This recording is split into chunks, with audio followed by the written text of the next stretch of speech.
Hi, everyone. It's Dawn Fisher, Morning Glory Needleworks. Welcome to my, what are we on, 35, my 35th FlossTube video. I've got a lot of cool stuff to talk about this time. And thanks again for watching my videos and commenting, subscribing. And I posted links to everything in the comments description section.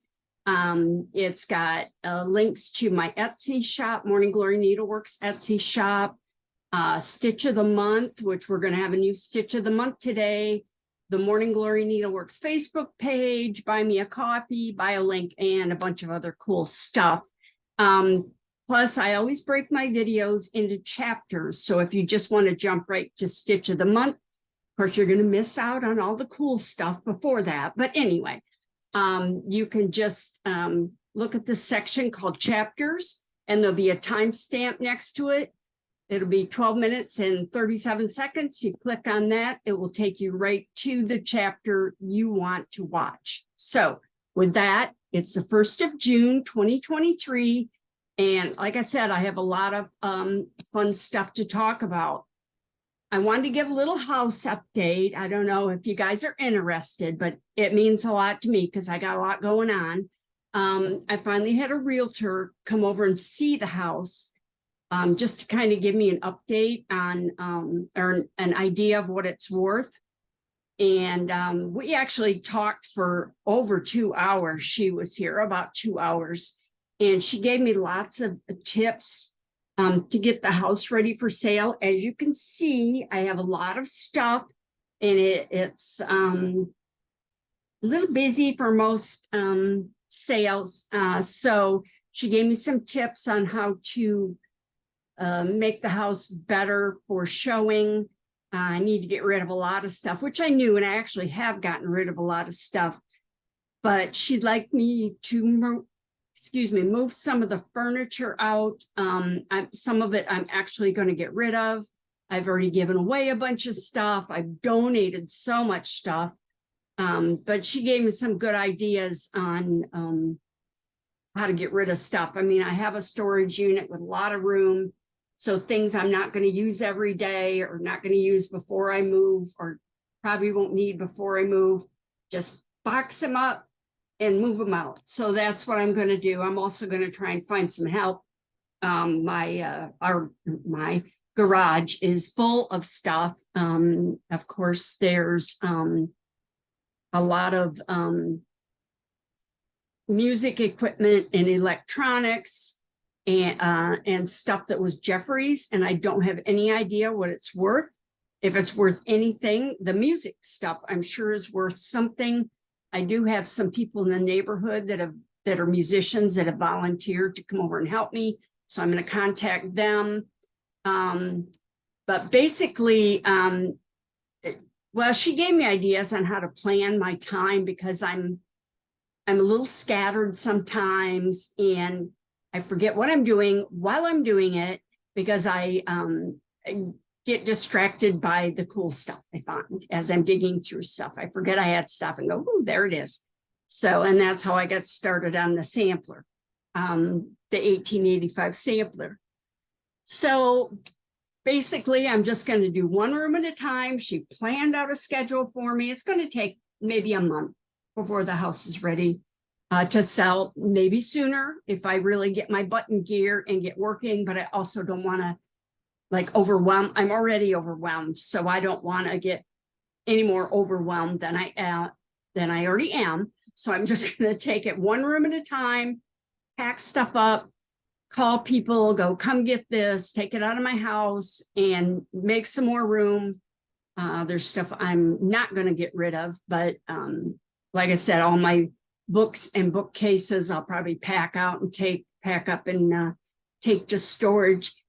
I just have to make sure I don't make them too heavy because it's mostly me moving stuff.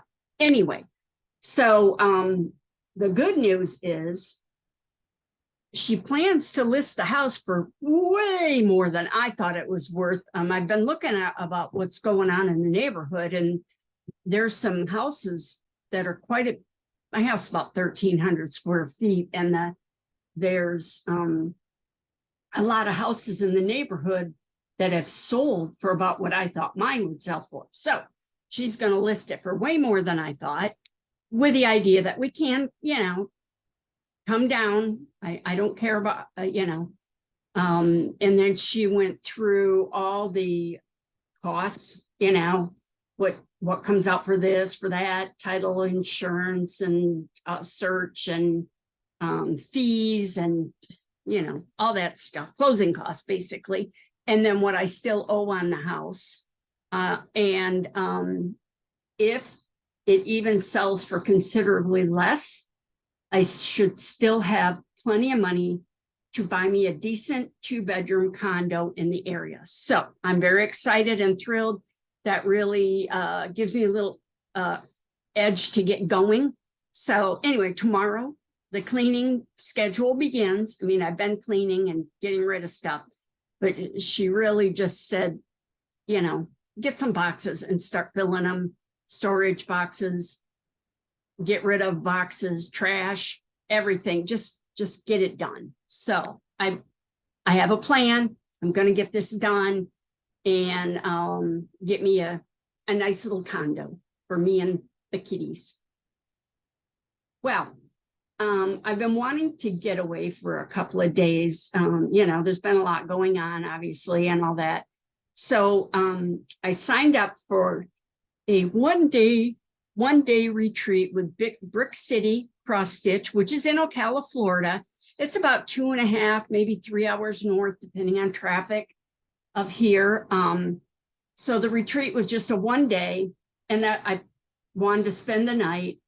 So I planned on going to the retreat on Saturday and then spend a couple of nights in Mount Dora, which is a southeast of there. And then it's kind of on the way home, but you know, angled off. Anyway, but the hotel I wanted to stay at that I know is really nice in Mount Dora, and most of the other ones were really expensive. So I was going to spend Saturday and Sunday night in Ocala, in Mount Dora, but because the prices were so high, I started looking at the hotel the retreat was going to be at. Now it's just a 1-day retreat, so nobody, you know, most people weren't going to spend the night. So I decided to drive up Friday and spend Friday night just by myself, relaxing when I got there. So, and then go to the retreat, go out to dinner, go to bed, and get up early Sunday morning and drive to Mount Dora because there was an antique show I wanted to go to. So that's what I did. The rooms were with, because I'm a member of whatever Choice Hotels or whatever it is, I got a really good rate, and it was less than half. For 2 nights, it was less than 1 night at the hotel I wanted to stay at in Mount Dora. I will go stay there again, just not right now. So anyway, I had a great time at the retreat. I got to meet some new stitching friends, so that was good. I got to sit with some wonderful people. We had a great time. I brought a chart, which I'm going to go get and show it to you, a free chart. Just I'm going to go get it and show it to you. I tried to get everything all set up before I start, but I forgot about this. Anyway, what I did is I made a free chart. I figured it was close to Memorial Weekend, and 4th of July is coming up. I'm teaching the Star Spangled Banner class. So I came up with this free design, which is a Star Spangled pin cushion, or you could frame it. I actually worked on it. I had it about 3/4 of the way done when I got to the retreat, and I finished it while I was there. But I gave these out. I had them sitting out so people could have them. I don't know if you can tell, there's the star stitch, which is one of the stitches we did last year. But on the other side of the chart are all the stitches used in this sampler, or in this Star Spangled pin cushion here. I did mosaic stitch. There's cashmere stitch, which is this. and then the stars, 2 different sizes of stars. So this is mosaic, the stars, and then there's the cashmere stitch here. So I alternating cashmere, so it's going like 2 different directions. But this is the finished product. So you can see it's not real big. So it could be the size, you know, of a pin cushion. I worked it on 28 count, just cream colored linen. I used the Sulky, the 12 weight.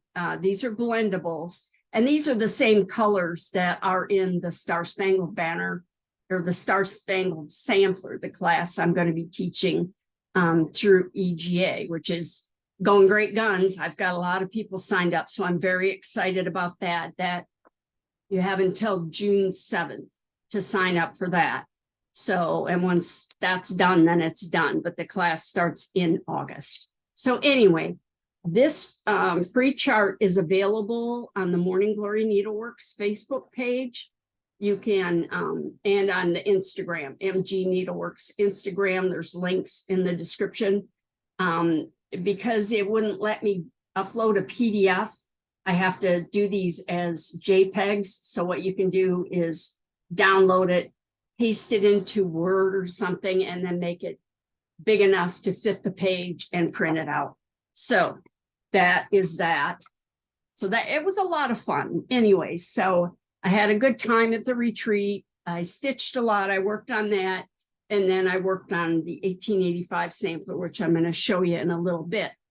But meanwhile, I went to, after I left, after the retreat on Sunday, I left and I went to Mount Dora. I went to Reniger's, which is a huge antique mall and flea market. And they have occasional outside antique shows. Now, the one that weekend was not the huge. They have 3 times a year, they have 3-day extravaganzas. And I'm telling you, there's hundreds and hundreds, maybe 1,000. I don't know. There's a lot of dealers. And you can't get through it in one day unless you just like blow through the whole thing. But this was just a small antique show, antiques in the field or something. I don't know. I don't know what it was called. But anyway, I went to that. It was a little disappointing. There wasn't a lot of vendors. I did have a good time walking around. It was good to be back there again. The booths, Reniger's is a huge antique mall, and then they have some pavilions out back, which are open, but they have a roof on them, and they had 2 of those had vendors in it. They were not full by any means, but I walked around and just looked at the booths. And, you know, this is the first time in, I don't know when, that I went without Jeffrey. I only went a couple times, I think, before I met him. I don't even know if I ever did go before I met him. But it was kind of different being there. I was by myself. Everybody's really friendly. You know, I talked to the vendors and stuff, but it was different without somebody there. And I probably got through it a lot faster without him, because he stopped and talked to everybody and would look at every single thing. And I usually be like at the end, way at the end of the row, standing there waiting for him to catch up to me on his little cart or electric scooter thing he drove around. Anyway, but it was okay. I'm glad I went to a small one by myself. I did go inside the mall too, the antique mall, and they have a lot of little shops also in little buildings that are around that are air conditioned and all that. So I did go around. I didn't really look to buy anything, but if something jumped out at me, I would buy it. But I really, you know, I got a lot of stuff, so I didn't want to buy a lot, you know, very much. I saw a couple of samplers.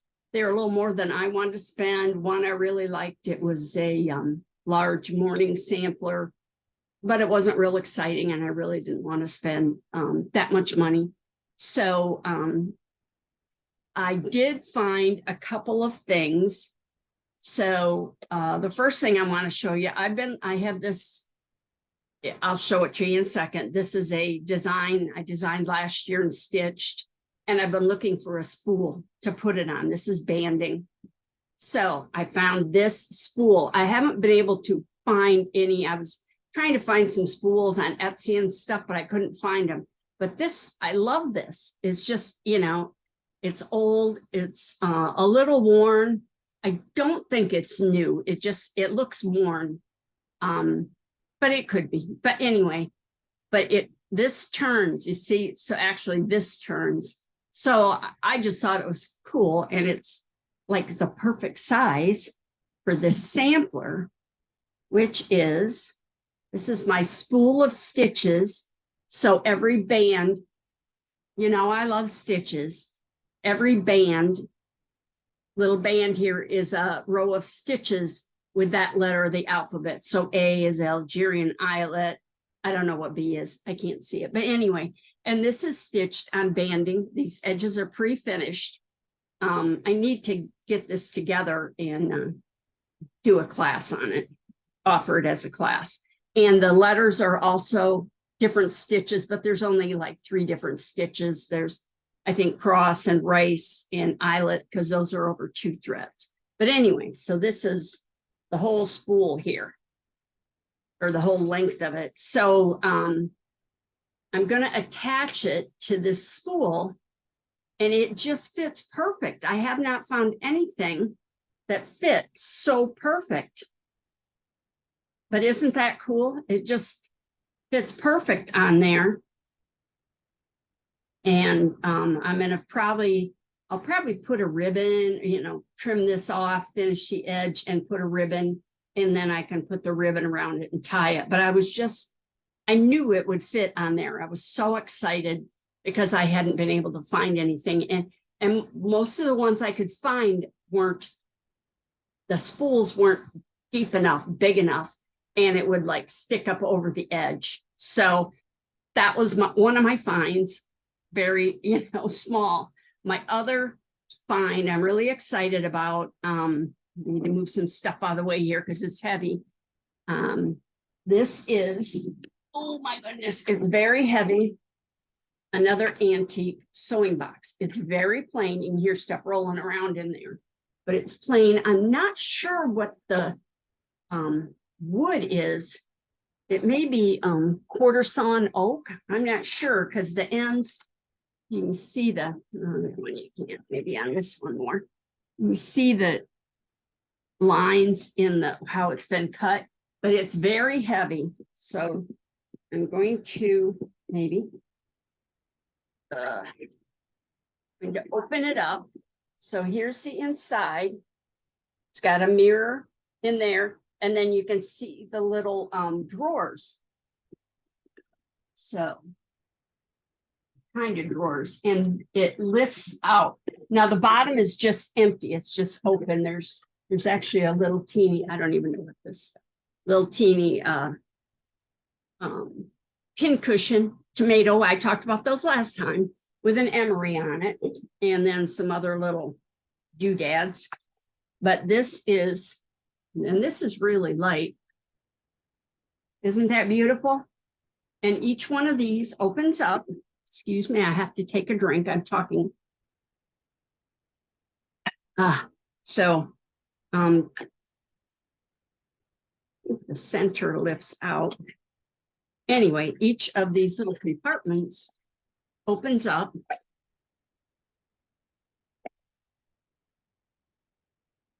And there's only one.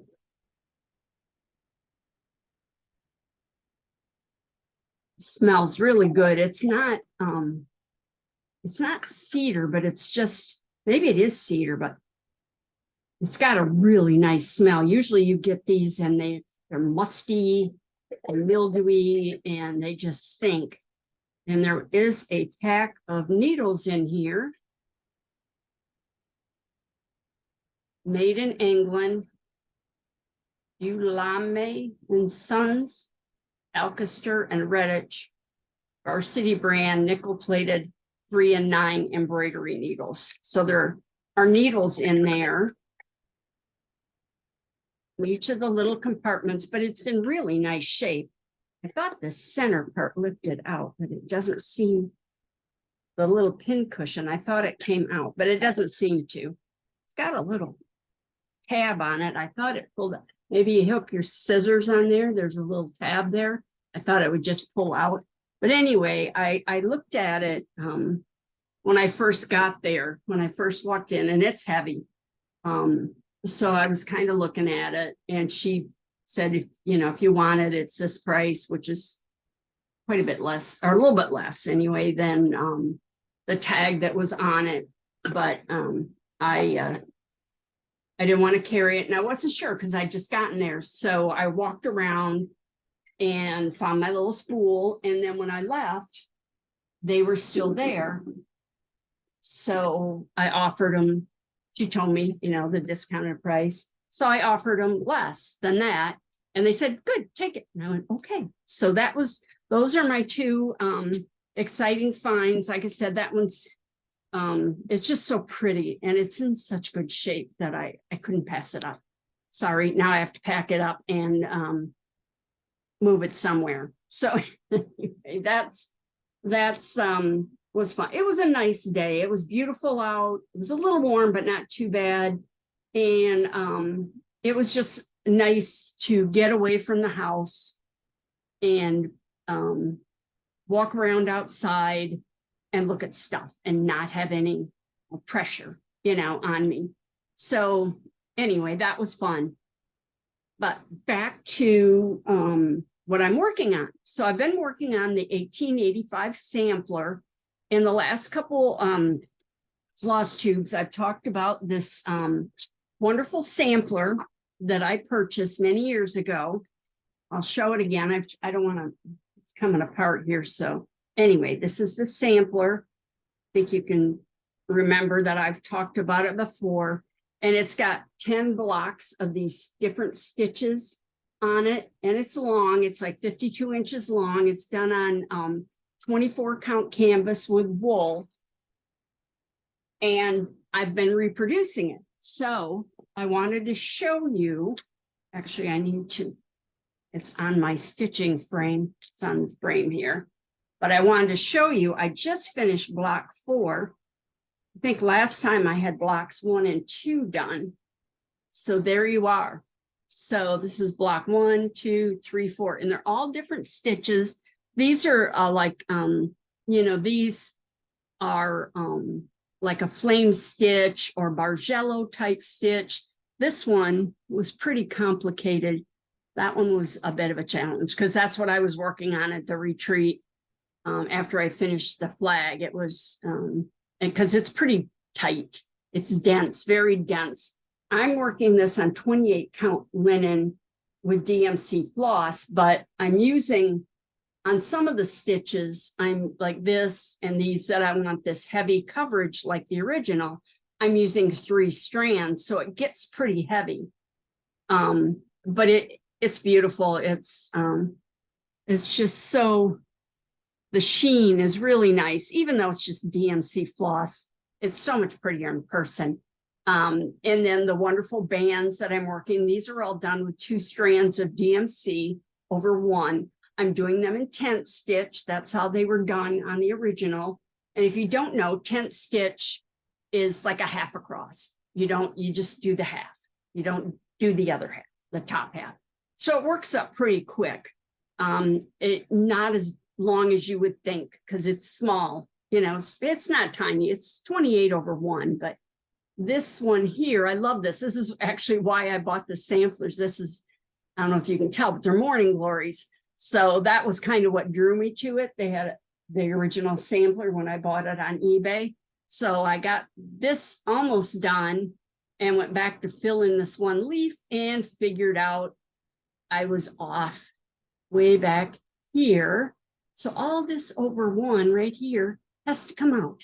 So that's what I'll be doing the next time I work on it. I've been pretty good about working on it every night for a couple of hours. I've been binging shows on Netflix and watching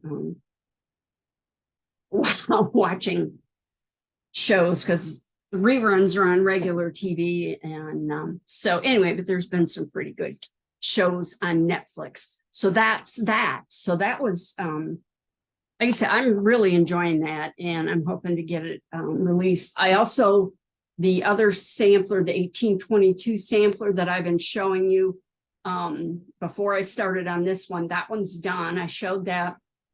I got the frame. So now in all my free time, I just need to get it pinned and get it laced and framed.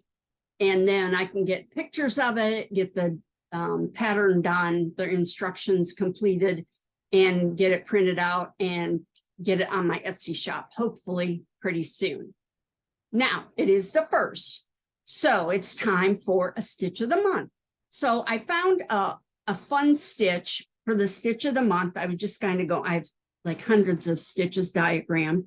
So I was just kind of going through them, and I found this is diamond or layered diamond. And it's just a fun, excuse me, a fun little stitch. Whoops, the air conditioner's on, it's kind of blowing in my fan, my ceiling fan.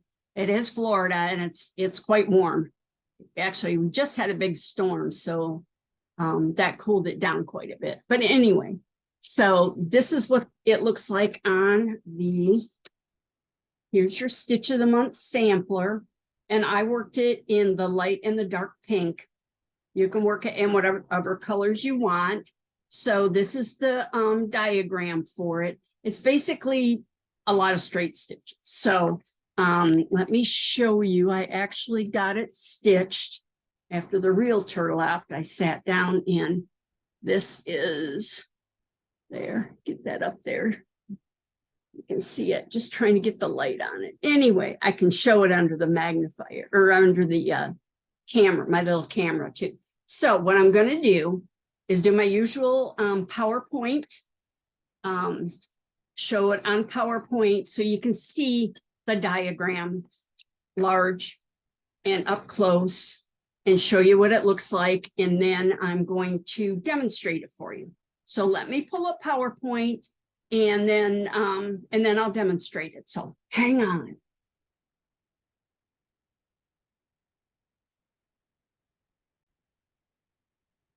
Okay, well, that took me a minute to get it changed over there. But anyway, it's funny because the realtor, she had this little presentation that she wanted to show me, you know, the usual, this is why I'm a great realtor and why you should go with us kind of thing. And she was using PowerPoint and couldn't figure out how to get it like this full screen. And so I had to show her. So she said, yeah, I'm not real good at PowerPoint. I said, I am, if you need help, PowerPoint. That's what I do. I do PowerPoint. So anyway, what we're going to do, this stitch, and it says this on the instructions, is work the white numbered steps first, which are these horizontal and vertical stitches, the white ones, and they're numbered, and the others are lettered. So you work all of those. I work them in the light pink. You can use whatever 2 colors you want. You could do it in the same color. I would be really pretty in overdyes. If you were doing it in the same color, I probably would just do each stitch at once, where when I did it in the 2 different colors, I did all the pale pink across the row. There's 6 of them. And then I went back and put in the dark pink over around the outside. So basically, you can probably start at the top if you want. I started on the side. You can see it's numbered 1, 2, and it's just a horizontal. It's over 3 threads. So make sure you go over 3 threads for the longest horizontal stitches. So 3 threads, then the 2 stitches on each side to form the side, it's kind of like a flower, are over 2. So that just those long center ones at the each side and the top and the bottom are over 3. And this would be pretty worked as a flower. It just hit me with a yellow center and then like different colors for the petals. It reminds me of flower petals, but it'd be pretty with a yellow or a pale green in the center there. See, I got squirrel. I got diverted. Anyway, so you just work all the horizontal and vertical white stitches. Then when you're done with that, go back and do the lettered, the gray stitches with the capital letters on them. So I kind of work them as back stitches. You can work them however you want. You just want to make sure you don't drag across where it's going to show when you move from one stitch to the next. So you work all the outside stitches, the diagonals, and then you come in the center, and I believe it's a Smyrna crossover too. So it's a cross stitch, then a horizontal and a vertical over top, and it kind of makes it pop out. So now what I'll do is I'm going to jump out of this. I'll go to the camera and I can demonstrate the stitch for you. So hang on, let me see if I can get it the first time this time. Okay, so I'm back.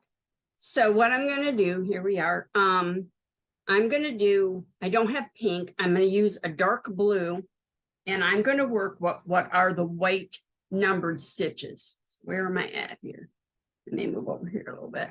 It's hard to see where I'm at. There we are. Okay. So I'm going to come up here. So this is step one. I'm coming up at one.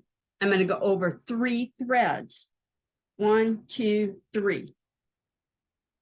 Then a really long thread here so it gets tangled. I'm going to do these side stitches. So that's 1, 2, and that was 3, 4, 5. You have a really long thread. I always get more than I probably need here, but I don't want to run out. 6, or that's 5, 6. So there's your first 3 stitches. Actually going to zoom in a little bit more, I think.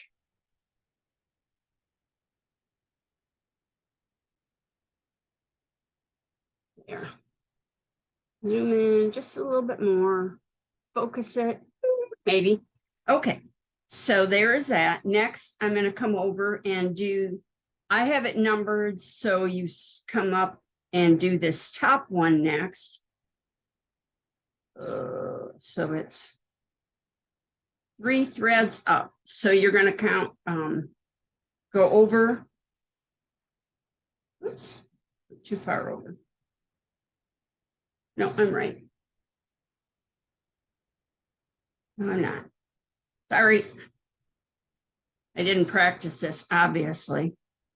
So you're going to go 1 thread over.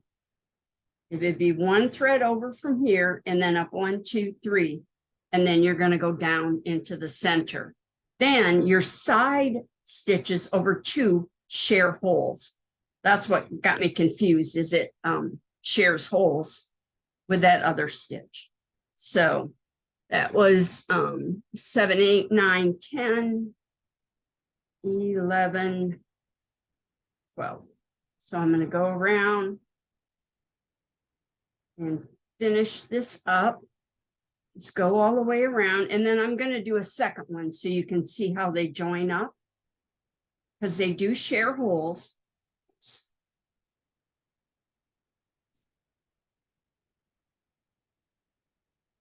This is my workout. My Fitbit's going to tell me I'm working out with my long, pulling my arms way up in the air here. Okay.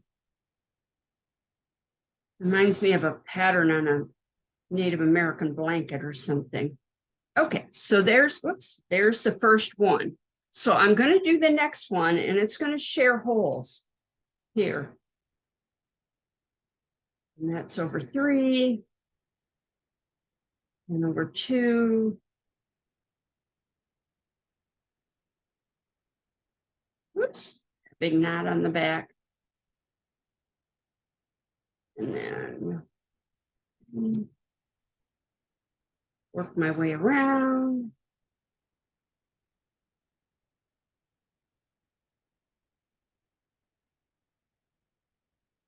Oops, well, that's obviously not right. And that's how you can tell you made a mistake. I only went over 2 threads.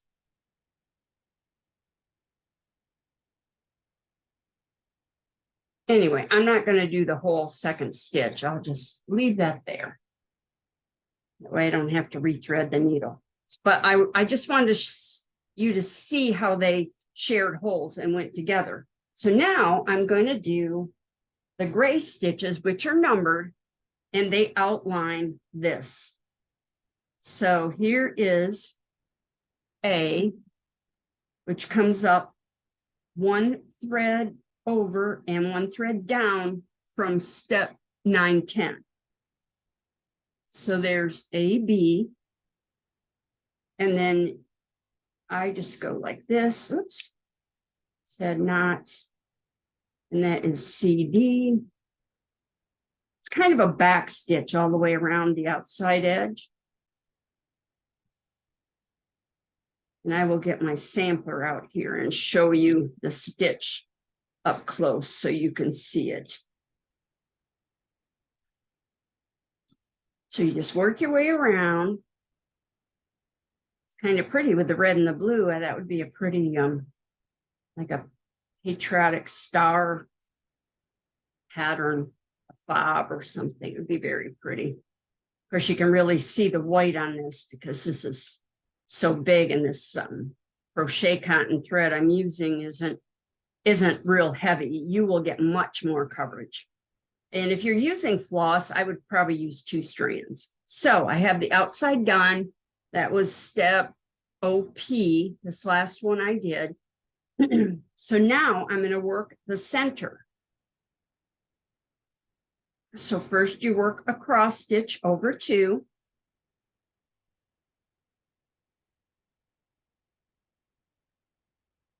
Okay. And then work a horizontal stitch and a vertical stitch. And there you are. There's one stitch. You can see it kind of looks like a flower there. Now, like I said, to move up to your next stitch, you just want to make sure you don't have thread across the back that's going to show. Doesn't look like it. I can see it a little bit back there. I don't know if you can see the thread across the back. So you may want to start your stitch